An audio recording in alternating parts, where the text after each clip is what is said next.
শাকিব খান এবং আরফান, শাকিব খান এবং সিয়াম দুজনের মধ্যে আপনার পছন্দের কে? সিয়াম। সিয়াম।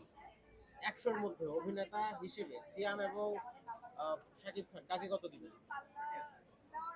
সিয়ামকে দিব 75।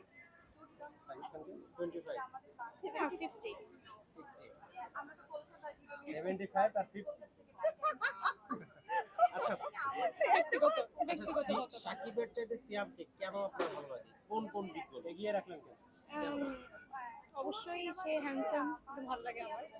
আর তার মধ্যে অ্যাকশন জিনিসটা, মানে এই যে কয়েকটা যে করলো, রাক্ষস করলো, তারপর এর আগে একটা কি জানি বাবা যে একটা গান ছিল, হ্যাঁ হ্যাঁ হ্যাঁ নামটা ভুলে গেছি, জঙ্গলি।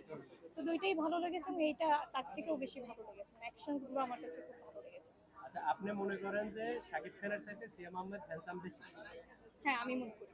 আচ্ছা, তাহলে এইভাবে বলেন যে আমি মনে করি শাকিব খানের চাইতে সিয়াম আহমেদ হ্যান্ডসাম বেশি।